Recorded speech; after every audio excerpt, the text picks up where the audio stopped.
Welcome to LOA Today. Walt Thiessen and life coach Steve Rowell here. Today is Thursday, January the 17th, 2019. It's 4 p.m. in New York, 1 p.m. in Los Angeles, 9 p.m. in London. Sydney, Australia is at 8 a.m., but wherever you are in the world, thank you for tuning in for another episode of LOA Today, your daily dose of happy. And this is an introducing day because even though Steve and Kelly Pretty were on the show with me and Joel a week ago, this is your first time as an official co-host. So, Steve, first of all, congratulations on being a co-host. Second of all, thank you for being a co-host. And third, welcome. Thank you very much for giving me the opportunity to be a co-host. Well, it's certainly a fantastic opportunity for me to get my name out there and speak to people and spread some of this amazing stuff that we've all learned ourselves and worked on throughout our lives. Absolutely. Yeah, this stuff is cool. It's mind-boggling at times. It's incredibly simple at times, but it's cool. It just is. And we are also obviously doing the live stream. If people, and I can see people are already tuning in on the live stream, this is also going to be a Q&A. It's going to be getting to know Steve because obviously we didn't have as much time last week with four of us talking as we could have, so we're going to get to know Steve some more. But if you have any questions or comments that you want to share, feel free to type them in if you're listening to the live stream, and we'll be glad to include you. This morning we had really lively conversation helping one of our listeners, and who knows what's going to happen this afternoon. We will find out. I see people are clocking in and logging in, but nobody's really saying anything yet, so I'm just going to start with Steve. Give us a potted autobiography. Tell us what Steve Rowley's all about and how you got to where you are. I mean, we kind of did this a little bit last week, but give us the fuller version. We did well.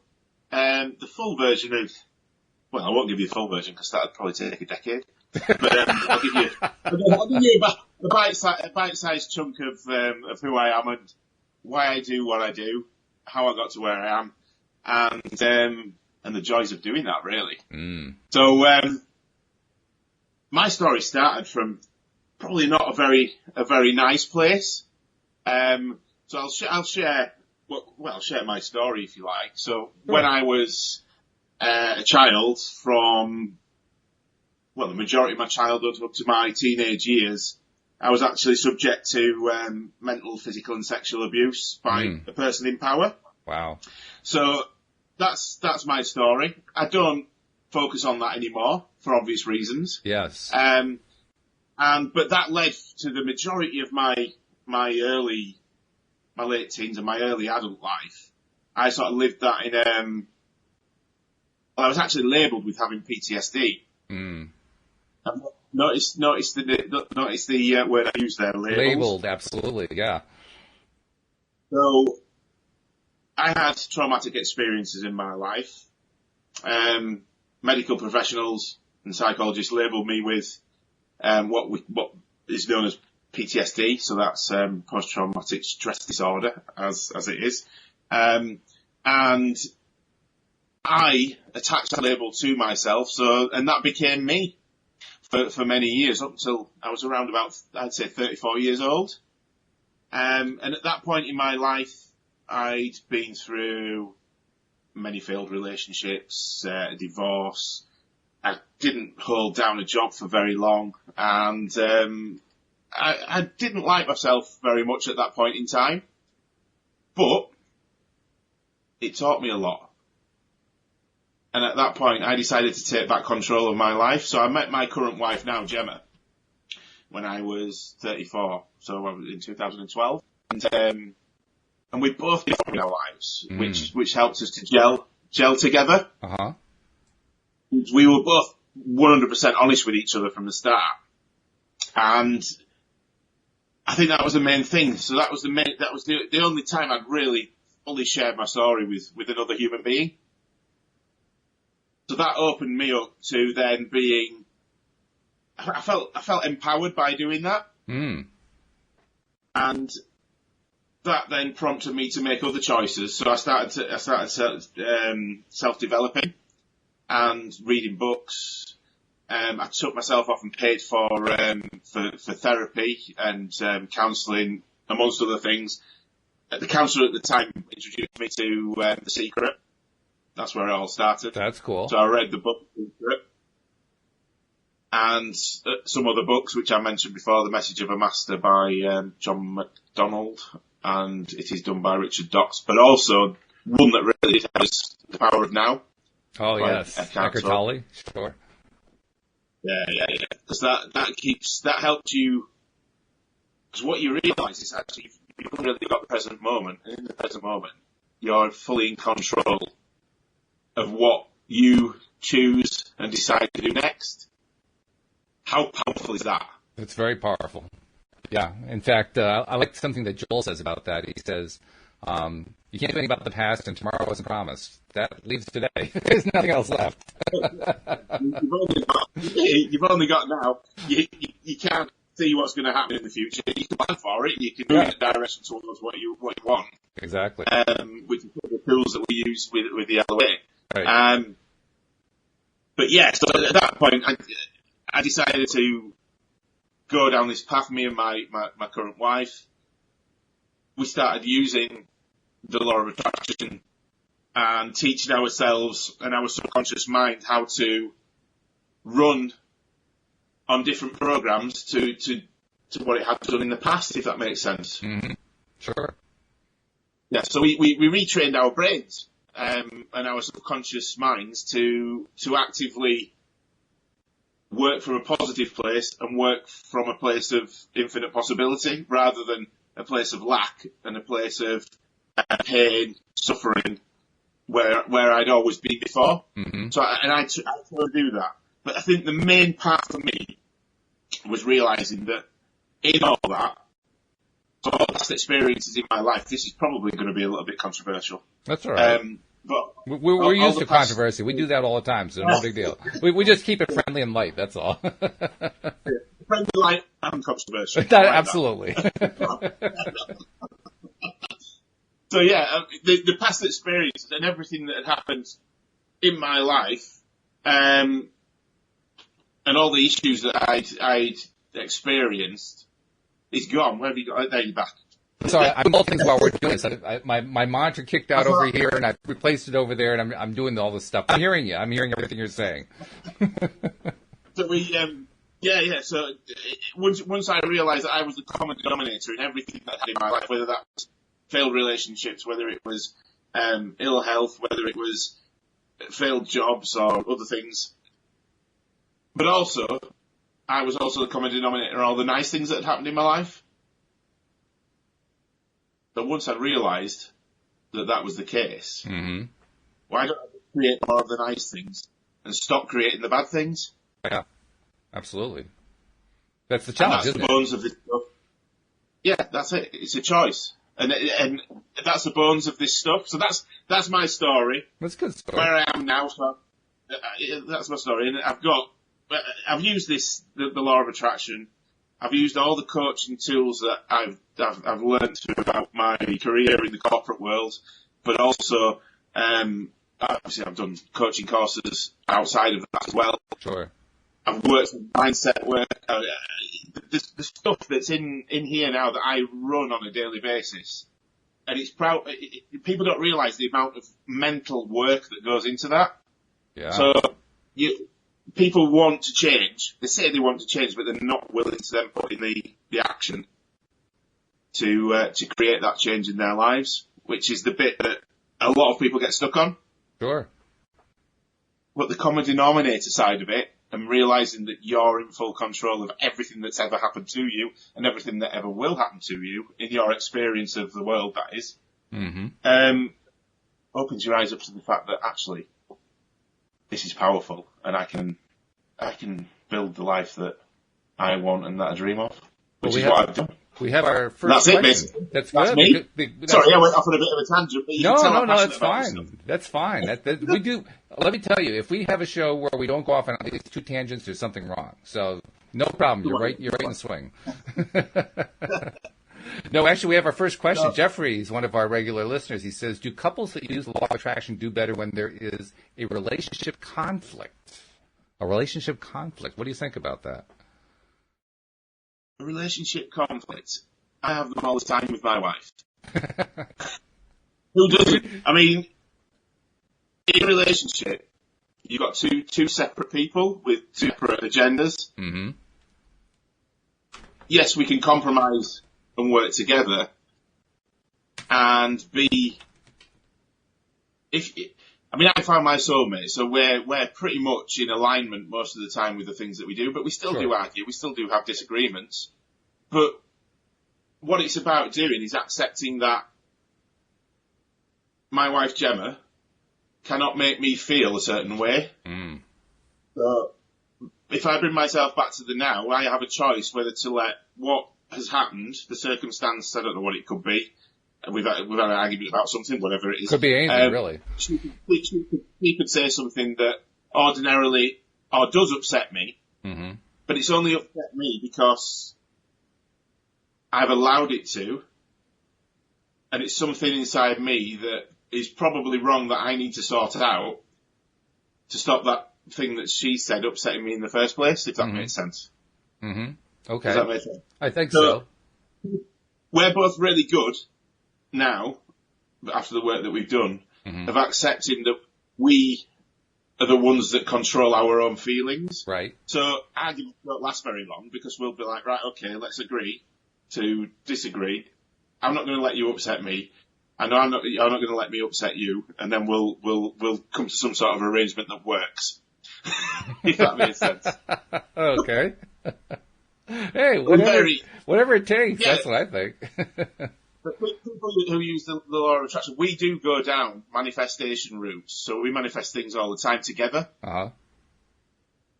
Because we are, a lot of the time, like I say, in alignment with each other. So we'll both want the same things. Because that's why we're in a relationship. Because we get on and we like the same stuff. And we decide to make choices that we both want to do. It's about this compromise thing, isn't it? Mm. Yeah. Well, I guess. I mean, I'll tell you my relationship with my wife, Louise. When we first met, first of all, my wife had a background as a psychotherapist. So she had done therapeutic work for about 10 years. That's what my wife is. Also, same thing? No kidding?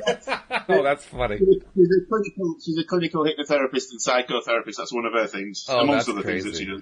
Yeah, well, my wife has her degree as a marriage and family therapist, so that's what she was doing most of, that and some substance abuse stuff.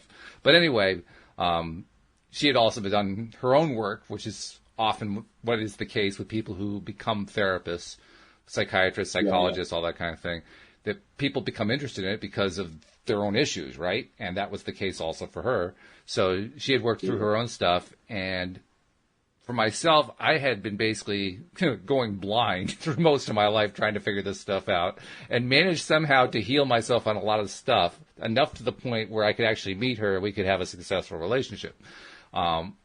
But the funny thing we found is that when we got together, and from that day on, with very rare exceptions, we don't fight very much. I mean, we don't have the word compromise really isn't part of our vocabulary.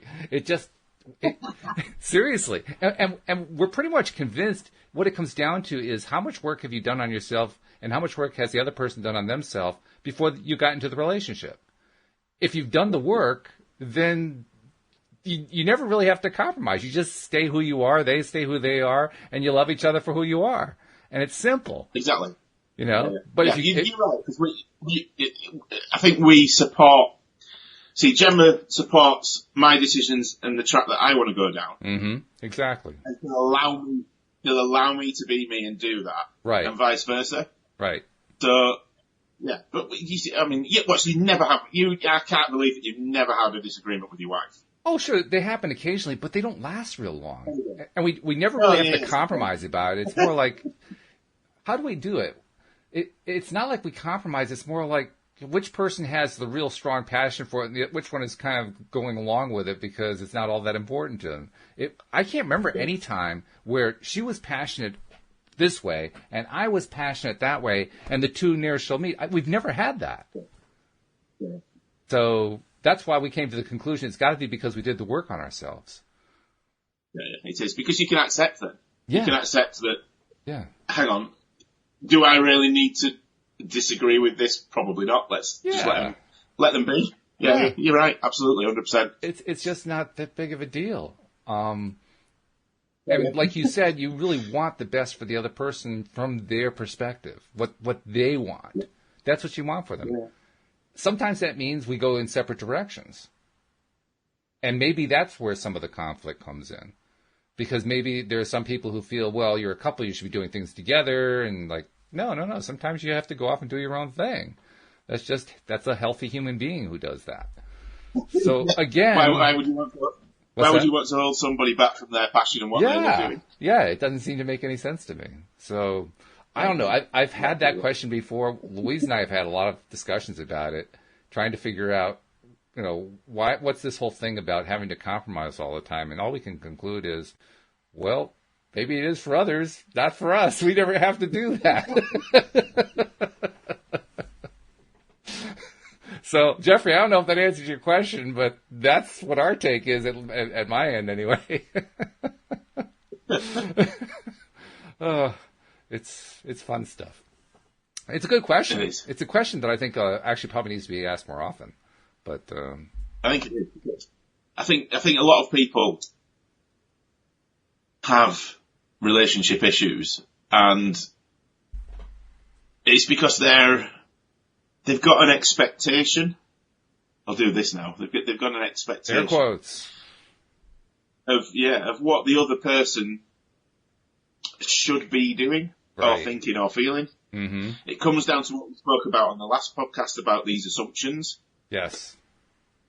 And people assuming they know what somebody else is thinking. So, an example. In my past, not anymore, but in my past, before I did the work, if I was walking through, I don't know, a shopping centre or a bar or whatever. Okay. And so as I walked past someone, a group of people started laughing. Okay. Assumed automatically that they were laughing at me, which is probably a load of rubbish. Why would they be laughing at me? You know I am. But this is the sort of thing that these assumptions can get you going down a thought process that really doesn't serve you. And then you're walking through the rest of that day upset that these people don't like you. You don't even know them. It's like, what's that about? Exactly. No, you're right. And that can happen. And it's amazing how often that happens. It's easy for us to come to the conclusion that we have something going on in our heads, and therefore that is what is the main theme story that everyone around us is living with. When the fact is, everybody has their own little stories going on. It's not the same story. Everybody has little different stories going on. But that's where these awesome, come from. And this is where this thing about alternate reality things comes. I'm going to go off on a tangent again now. Well, that's right. But everybody, if you're in a room with 50 people, every single one's got a completely different reality to you from the way they perceive what's going on. Absolutely. Yep. Isn't that awesome? It's true. It's true. It's great. And I love it. So, yeah, absolutely. Now, we also have a second question. This is actually from Nasha, who's one of our... I always call her my number one fan because she's literally the one who helps promote the podcast the most, and she's terrific. And she actually called in this morning with an issue, so I suspect this is probably kind of a carry-on to what she was calling about this morning. But she says, how do we consider our past dead when some people remind you every day of it? How can we bury the past? Any tips on how to do that? I don't think it's a case of burying the past. I think that the past is it's happened. It's been there. For example, my past wasn't a very nice one. With a lot of trauma in it. Yeah. I accept that. It's about accepting it for me. So I've accepted that happened, but I've also accepted that I don't have to allow that in the present moment right now to affect me in the way that it used to. Right. Which allows me then to choose and decide from a place of calm where I want to go now. I just actually did it then whilst we sat here. I brought myself into the present moment. Okay. Because so I actually, because I do this as a like just automatically now. Yeah. Yeah, it's just practice. So I can sit here because you you'll have heard the tone in my voice change. Right. I slowed right down so that I could actually take myself back to my past. That's what I just did. I stopped in the present moment. I took myself, I went back to my past, sorry, because that's what we were talking about. Mm-hmm. And then I had to bring my thoughts and my feelings back from that into the present moment to then calm myself back to where I needed to be, then to answer the question. So I think it's not about burying the past. You should never do that. It's there. It's about accepting that happened. If people are then reminding you of it, which happens to me a lot, as you can imagine. But how do I handle that?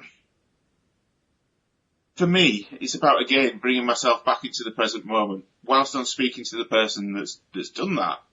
And then making them aware that actually that's not happening right now, so it doesn't need to be in my reality. Well, I don't know whether you use the word reality, it depends who you're speaking to. But Good point. Yeah, that doesn't need to be in my world right now because it's not happening right now. Mm-hmm. It's gone. There's nothing I can do to change it now. So why do we keep talking about it? Ask them that question. Put it back on them and see what happens. That's what I do. But again, that depends on the circumstances that's happening in. If it's safe to do that. But you've effectively put it behind you, though. I mean, you're clearly describing how your past doesn't haunt you. But the most that it haunts you is when somebody else brings it up because they want to understand about it. But you don't even give it any attention anymore. No, I don't give it any attention at all. And you don't need it. I've accepted it there, but I don't need it anymore. I don't need to take myself back there. I don't need to punish myself anymore because I used to punish myself for it. I don't need to go back to a place of shame. I don't need to go back to a place of worry, of fear, all those associated feelings that were there. Right. I don't need them anymore because they don't serve me, so I choose not to create them anymore. If that makes sense. Sure. Yeah. Well, that's the goal, isn't it? To not create them anymore, and more importantly, not replay them over and over again, so that they're haunting you, so that they're constantly there, and you can't avoid them, you can't get away from them, and it takes over your life after a while. Well, that's what it did for the majority of my adult life up until 34. That's where I lived, in a place of fear, in a place of it was fear of situations. But actually, when I looked back at it and did the work, the fear was coming from that past place, not from the present moment. Right. If I was in the present moment, like now, I'm talking on this podcast. This is only the second one I've done. I don't feel fear. I don't feel worried. I just feel as though I should be here and I should be talking to you and I should be doing this. That's lovely. It's a really nice place to be. I'm really glad to hear it, actually. And it's fantastic. It's about being at peace all of the time, and I love it. I absolutely love it. So anybody that's thinking about doing this sort of work on themselves, go and do it because the rewards are awesome, and you're just in a place of anything's possible. Then you've overcome all the challenges that ever happened in your past. Have gone. They don't matter anymore. You don't need to worry about them. So what can you do then? You can move forward and do anything. It's endless possibilities. Because if you've overcome the shit that happened, sorry for swearing, you can overcome anything, can't you? This is true. It actually strengthens us in ways that are almost incalculable to go through stuff like that and then come out the other side. That's the awesome piece. Yeah. Because this is a bit controversial again, but if those things hadn't have happened to me, I wouldn't be the me I am now. Right. I wouldn't be a life coach that's helping people live their best life. Right. I wouldn't be working with charities, helping other survivors of abuse to move past that pain point and get to a place where I am. And that's so rewarding to be able to do that. Yeah. And I'm so grateful that I'm not grateful that the bad things happen to me. No. But I'm grateful that I've had that experience in my life to get me to this point where I can help all these people. I can do all this awesome stuff. That sounds probably a little bit wrong, but I'm not going to apologise. I think it sounds great. Don't apologize for that. I think it's wonderful. For some people, it probably will, but it doesn't. It shouldn't, should it? It shouldn't. No, you're right. There are some people who are going to take it wrong, but we can't satisfy everybody. Unfortunately, it'd be nice if we could, but we just can't. Got a couple more comments and questions. Dee Dee had a really interesting comment about this. She says the past being dead is simply saying it is a time in history that is just a memory. We can't physically return to it, but people do resurrect the dead past by bringing things up again and again, and we tend to resurrect the emotions of what happened in the past. That pretty much nails it, doesn't it? Does, yeah, absolutely. That's a fantastic comment. Yeah. Can I get these comments later? Because I want to steal that one. Well, you can you can pick. No, you can. Well, you can just go to the LOA Today page on Facebook, and you can just follow the video there and see all the comments. But now we have Jeffrey with a couple of follow-up questions. He says, first of all, how do you break free from a prison, from abuse? And then the second part is, can we change how we feel about what happened? I'm not sure I'm understanding the question about the prison. I think the prison that he's talking about is the prison of being in that trap that we were talking about, that place of reliving the past and of reliving the stuff that's been going on either recently or in the distant past or somewhere, but whatever is not the present, that's the point. That is the work. You've got to put the work in. You've got to, because the reason that we relive those past experiences and relive the thoughts and the emotions and feelings from that then make us feel bad and then make us act in a certain way that's not conducive with where we are now. Mm-hmm. Because we're still working on the old subconscious patterns that we learned to survive those traumatic events, if that makes sense. Mm-hmm. So what we need to do as individuals, which is what I've done, is actively shift those subconscious patterns to new ones. Mm-hmm. So doing that is getting yourself in the present moment and then choosing to take different paths. Or every time one of these feelings and thoughts, I've got a great exercise that I don't know if I shared it last time. I don't remember. I don't think you did. No. Tell us about it. I've got a great exercise. It is from a book that I read, and it's brilliant. It's great for releasing negative emotions and feelings. Okay. I'll share that in the comments afterwards. I won't do it now because obviously I can't get on the computer. But I'll share the exercise, and I'll try and dig out the book that it's from because it's a good one to read, which helped me. Mm-hmm. But yeah, it's about getting yourself into the present moment. Every time you feel yourself going into one of those episodes of either thinking about the past and what happened, then the feelings that then create the outcomes that you don't want. So, I don't know, crying or being in a public place and having anxiety attack or whatever it may be for you, because that was one of my big ones. Anxiety attacks were awful. Once you get the first thought about a past event or a feeling, you can use this tool to then bring you back into the present moment, and then it'll allow you to then release it and release that emotion. And eventually, because what you're doing there is you're giving your subconscious permission to let go of them and stop going round in that perpetual loop, because the subconscious mind doesn't realise that it's got a choice. All it's doing, this is one of the things that I used to do as well, I used to fight against my subconscious. But actually, subconscious is there to protect you. It's doing what it thinks is best for you. Mm-hmm. So it's creating these fear patterns or these anxiety patterns because it thinks that that's going to protect you because it did in the past. Mm-hmm. So when that thing was happening, you'd feel bad and you'd go and hide or whatever it may be, I don't know. Right.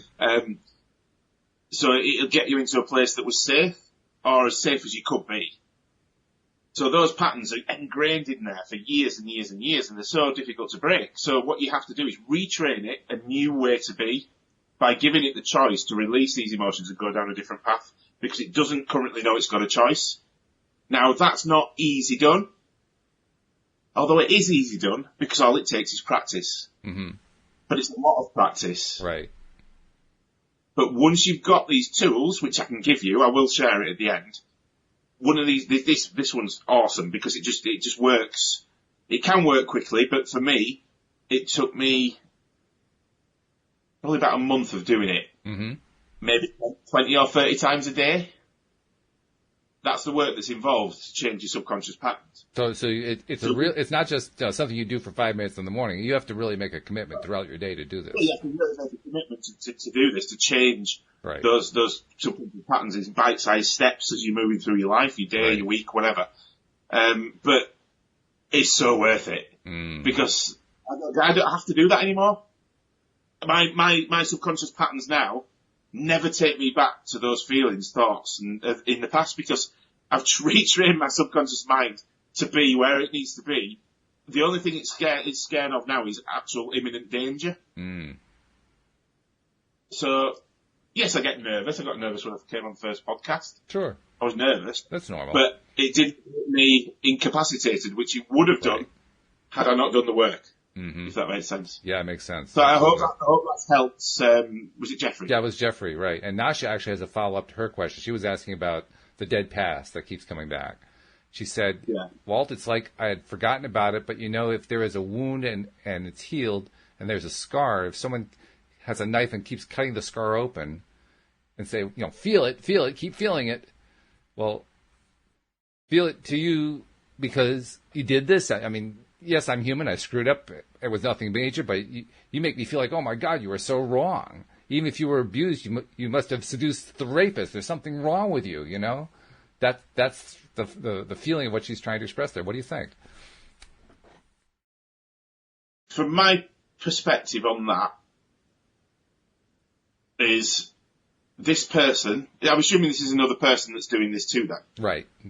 I believe it's actually a family member. Okay.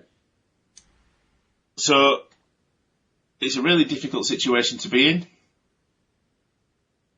Again, I suppose it's about how do I put this in a way that will make sense? If you're the common denominator. Is it Natasha? Sorry, Nasha. N-A-S-H-I-A. Nasha. Nasha. Right, Nasha. In this, you have power here that you can use to change this situation. So, I'm assuming here now, correct me if I'm wrong, Nasha, I'm assuming that every time this happens and that wound's cut back open by this said person, that makes you feel a certain way. So, again, you can change how you respond to what this other person is saying or doing and make it so that change your subconscious so that it doesn't affect you in the same way anymore. Again, this tool that I've just talked about will help you do this. So I'll share it at the end. So if you do this and practice it, and this no longer affects you in the way that person wants it to, then they have to shift their behaviour and stop doing it because they're not going to keep doing it if it's not working. If that makes sense. Yeah, that's a good point. So you still have the power to change how you respond to that action. The other one is which is a little bit more drastic, will be to take yourself out of that relationship, because it's obviously it's not healthy for you right now from what you said. But again, that's your choice. Well, she also has an extra difficulty because of the country she lives in. She doesn't have an option to leave the house. Okay. She's in a rough situation where she literally is. I think it's partly what Jeffrey was referring to. She's a prisoner in her own house, and she's dealing with abusive personalities in that same house. So literally, about the only place where she's even marginally safe is in her own room.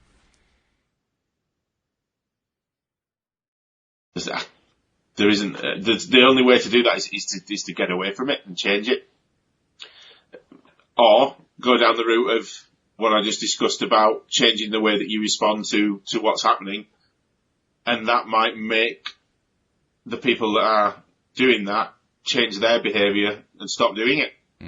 I don't know. There are different options available, but it's not for me to say which one to take, because that's Nash's choice, isn't it? Yeah. Well, the tool that you mentioned is going to most likely be helpful. I mean, I've tried to help her with similar approaches like that. And I'm curious to know more about that particular tool to see what's the activity that you're doing many times throughout the day, because I suspect it's a reprogramming tool. I suspect it's a way of basically reprogramming the mind, reprogramming the brain, you taking advantage of the plasticity of the brain and creating new channels, and then as you create the new channel, reinforcing it so that it becomes the new tape that plays in your head, replacing the old one.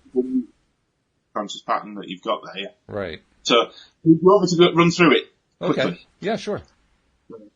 So if I might not get it perfectly right because I'm working from memory. Yeah. But this is the way it works is at once. In fact, shall we do it together? Okay. And everybody listening, yeah, we can all do it. Whatever. Sure. Let's do it together. That's the easiest way. Okay. So what I want you to do, if you close your eyes. All right. And now I want you to think of a traumatic event or something that brings up a really negative emotion inside you. Give you a little bit of time to do that.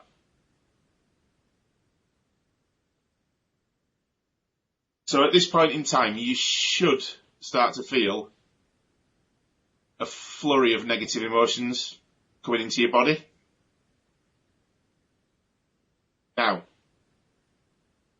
just sit with that for a minute and just take it in and accept that it's there. I'm doing it as well. So, now, what I want you to do is ask yourself this question.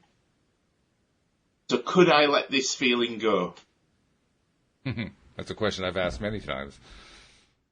But what that's doing is that question is then giving your subconscious permission to let that feeling go and not hold on to it and make you feel bad. Okay. That's the first step. Now, the second step is the next question, which is, can I let this feeling go? Sorry, what was the first question? Are you willing to? Yeah, no, that was the first question. Mm-hmm. Can I let this feeling go? The second question is, am I willing to let this feeling go? Mm-hmm. Now, the answer to both those questions, in reality, should be yes. Because why would you want to hold on to it? Mm.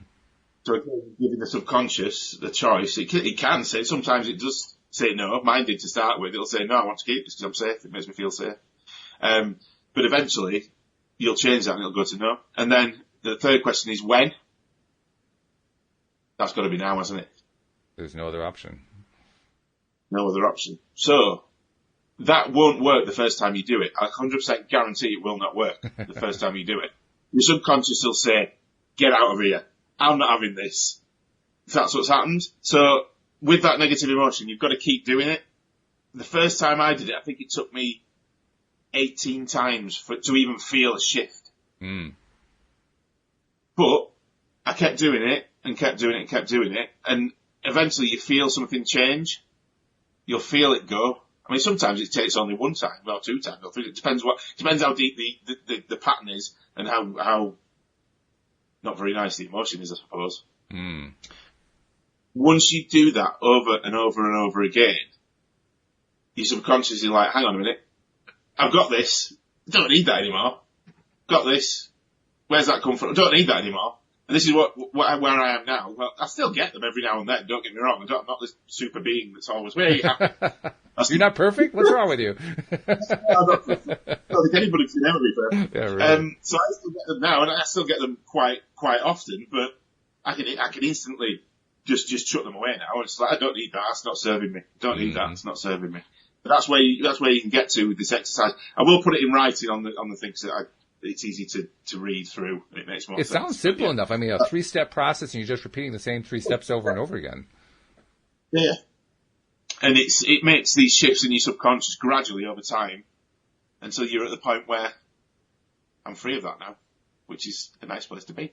It is a nice place to be. What you're describing, I mean, it has a lot of commonality with many affirmations that people suggest or practices that people suggest, because they're all repetitive in nature.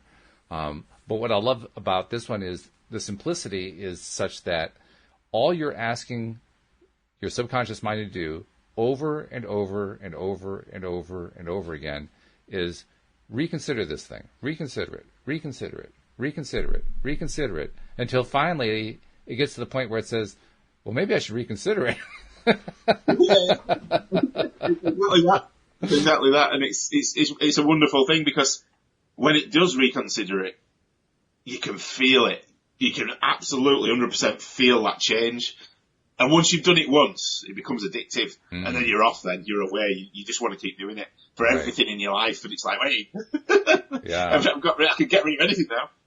Yeah. That's how powerful it can become. But it is so simple. And that's why I liked it. And that's why it worked for me, because it was so simple. Was that your main tool for dealing with your past stuff? It was one of them. One of them. There were many more. Many more. Okay.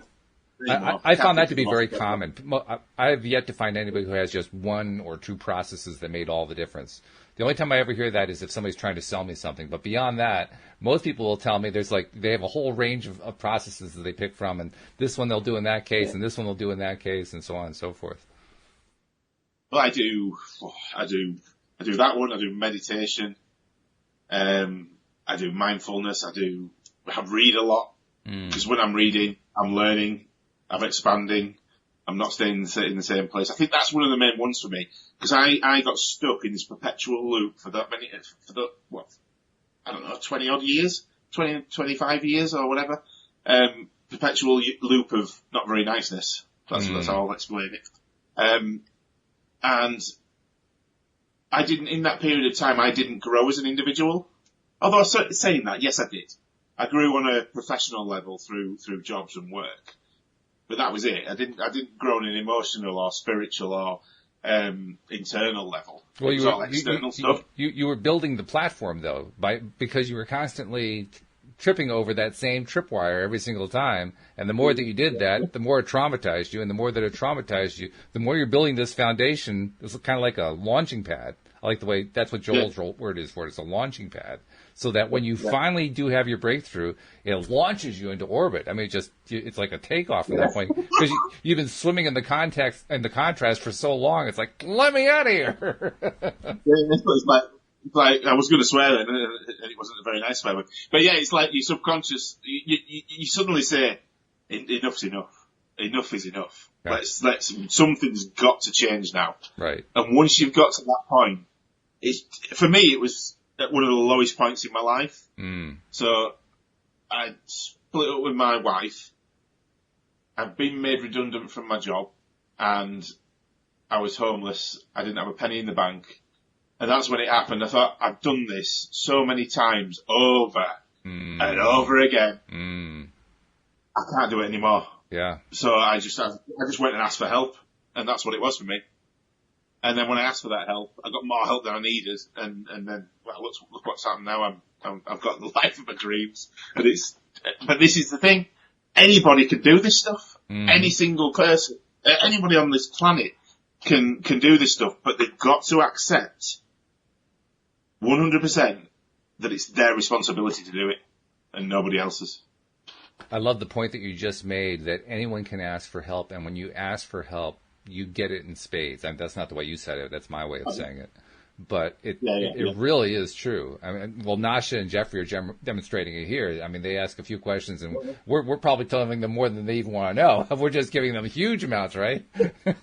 But that's the norm. That's not just on this podcast. That's the way it normally works. You ask for help, and people will give you help. I mean, some of the help, it may not even be all that helpful, but they'll do what they can. They'll try.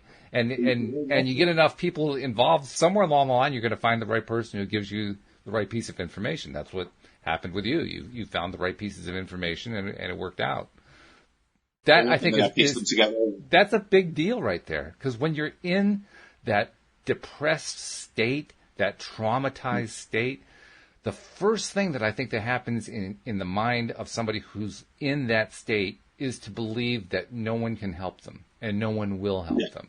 and they're on their own and they're about to drown. Yeah. Right? That's the feeling. Absolutely. That's how it feels. That is how it feels. I've been there. Yeah. But again, that is a choice.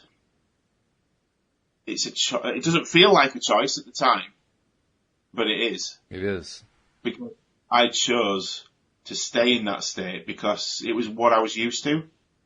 It's where I felt comfortable. Mm. And I can talk about this stuff now. And I was in a place of, I had suicide thoughts. I think I attempted it once. And from that place to where I am now, and being able to say at 100% that all those things that happened and all those things that I chose to do were my responsibility. Mm-hmm. And nobody else made me feel like that apart from me. That's powerful for me to be able to say that now, because on the other hand, now because I know I've got that power to make myself feel so bad and choose to, I can use that power to make myself go the other way. Mm-hmm. That's the realization that you come to when you do this work. You realize that you're mega powerful. Mm-hmm. You've got all this inside you that you were using to make yourself feel like death, like the worst person in the world, and creating all these things in your life to keep you there, and using all that passion that you've got to go out and find things that were going to make you feel bad. What? Why am I doing that? Why don't I use all that passion and that power and that energy to go the other way? Which is what I've done. And that is just, sorry, I get, you can tell I'm passionate about this. Oh yeah, very much. Hey, we like passion around here. Passion's really good. How can I not be passionate about something that saved my life? Absolutely. Yeah. Dee made a comment that kind of piggybacked on what you were talking about a moment ago. She says people can offer help in spades, but it is not always accepted and applied in spades, which is exactly what you were talking about. Yeah, absolutely. But the person, this is the thing though. Someone's got to be ready to ask for that help. Mm. You can offer to help them, but if they're not ready to accept it and ask for it and move forward with it, it's just never going to happen. It's not going to work.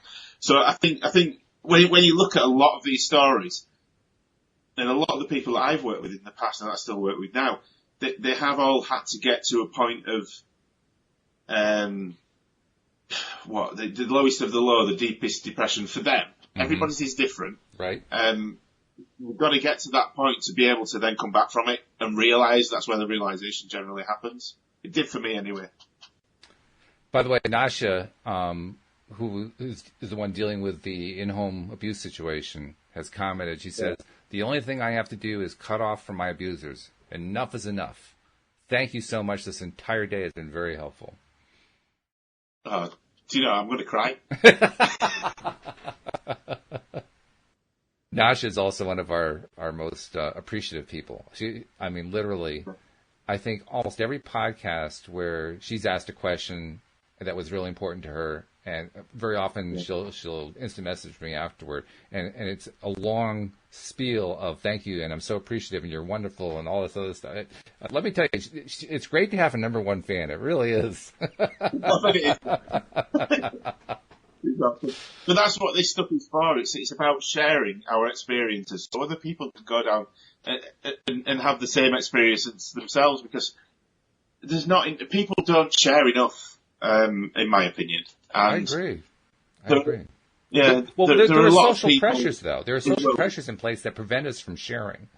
Part of them are just because of societal expectations. You and I both experienced it as males. Males, we're not allowed to share our feelings. That's not, you're not supposed to do that.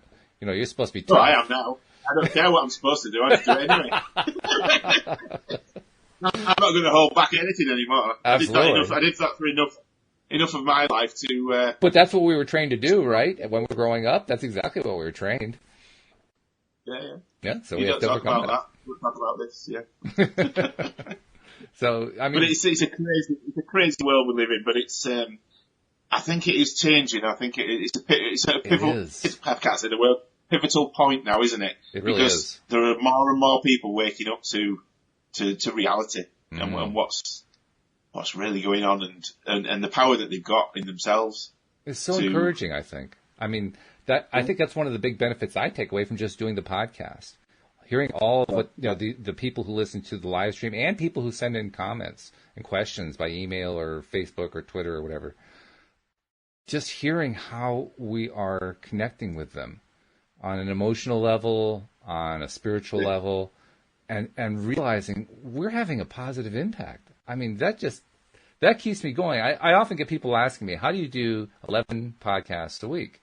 And when I look at it that way, I say, when I look at it that way, I say, I have no idea. I can't imagine how I can do that. But when I'm in the middle of it, it's easy because every single one fuels me. It feeds my soul. Just knowing that we are leading the way in opening up. We are leading the way in working with each other and helping each other and so forth.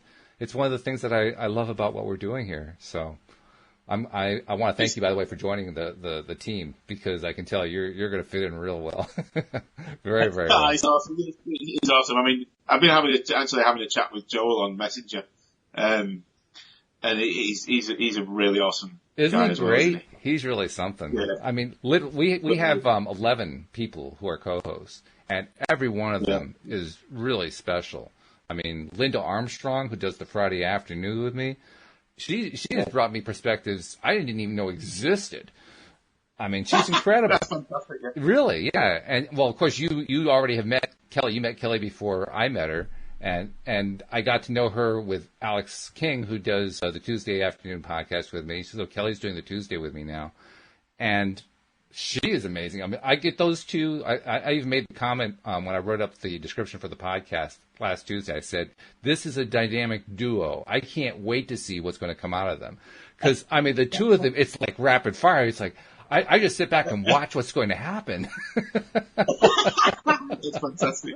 Well, hopefully, I think is Drew back on here next week? Drew will be back with us next week, yes. So we'll be able to talk with him, too, and help him work through some of the stuff he deals with. That's going to be interesting. It's fun. Drew's a good guy. He's a really good guy. His heart's in the right place. And he wants so much to make change in his life and to make a better life for himself. And I think he actually wants to be able to carry it over to his friends, people he knows, other people who are like him. He's fresh out of college. He graduated, I think, last June. And he's dealing with, you remember what it's like when you get out of school, all of a sudden, all of what you knew for the last 12 to 16 years is gone, right? Yeah.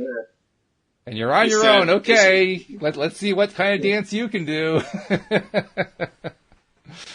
Yeah. But again, hopefully we'll be able to help him through that and get him to a place where he really wants to be. That's what I'd like to get out of that. It's a lot of fun to do that. Yeah, and I thought the same kind of thing that happened with Alex and with Kelly on Tuesday is what's going to happen with you and Drew on Thursday. Yeah.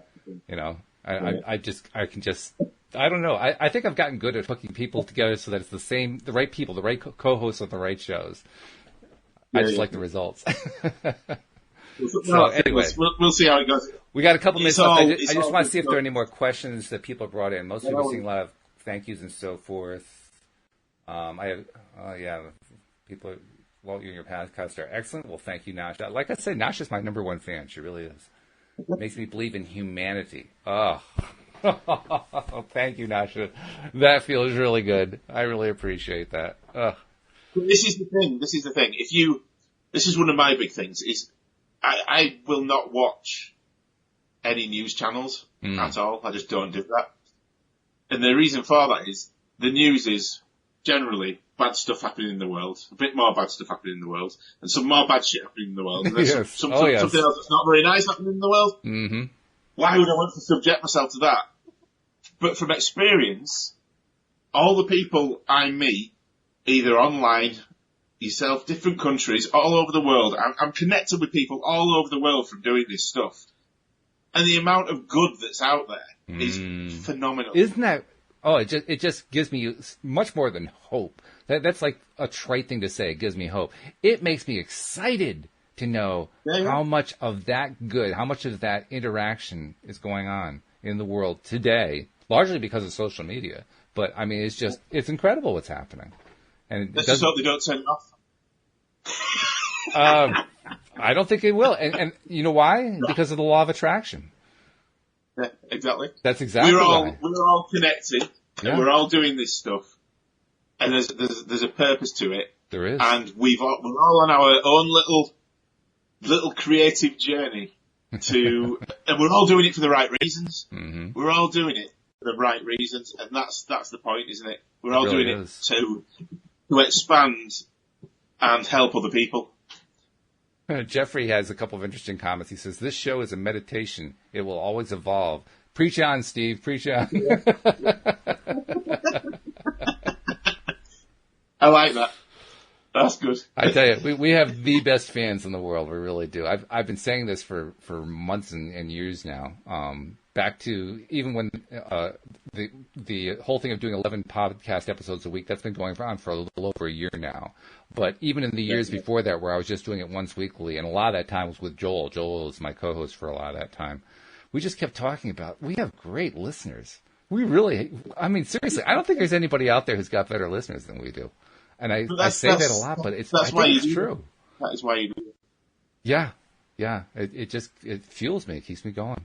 I do want to remind people, if you're not yet a subscriber, I can't imagine why you're not a subscriber at this point, but if you're not a subscriber, we want you to become one. Go to the homepage of our website if you can't find the links in the description. But the homepage of our website has links for Android users and another link for Apple, iPhone, iPad users. And it just walks you right through the process. And then you get all of the episodes coming right to your smartphone every single time that we publish one. And after you are subscribed, make sure that you're sharing each time that you're listening to people who are in your life who you think might be receptive to the message that we put out on any given show. All of the shows are different. I mean, Steve, I don't know if I can explain to you just how different every show is, but it really is. I mean, I never know which direction they're going to go when we get the cameras turned on, but they're great. They're fun. And you're going to find the variety is really, really exciting. I also want to encourage people not only to watch us on the live stream, but also we have many, many more people who listen to the recording or watch the recorded video. Encourage you to contact us too. Send us emails. You can email me at walt@loatoday.net. Send us messages by Facebook. Tweet to us. Whatever you want to do. Use the form on our contact page of the website. But send us your questions. Send us your comments, and we include them in the conversation, because I really strongly believe that interaction with the audience is what is going to make the best podcasts in the world. And so that's the formula that we follow here. So keep those cards and letters coming in is what the old phrase used to be. And I still like that one. I think I'll stick with that. But this has been great. Steve, thank you very much for joining the team and for your insights today. I mean, I can't wait to see what's going to happen next week with Drew, because after getting to know you better, fantastic. I mean, the two of you are going to go, whoa, it's going to be another explosion. It's going to be great. You know what? I'm genuinely grateful for this opportunity to be on here with you, Walt. It's fantastic. And if anyone does want to connect with me on Facebook, by all means do. I'm happy to answer questions on there. So it's Steve Rowell. That's my profile. You can find me on there, or you can have a look on my website, which is www.dolifeonpurpose.com. For a little bit more information about what I do. But yeah, do connect. If you've got any questions you want answering that you didn't get the chance to ask on here, by all means do that. I might fire some back to Walt. We'll both give a take on it if you want to do that. Sure. And I'll see you next week. Yeah, sounds good. All right. Well, thank you, Steve. And thank you for telling us how to reach out to you, too. I'll make it a point to do that on a regular basis so that we're helping to promote the services that you provide, too. But it's great that you're willing to give people an easy way to connect with you, and I really appreciate that. And as for our listeners, thank you for listening, and we'll see you all next time here on LOA Today. Goodbye, everybody.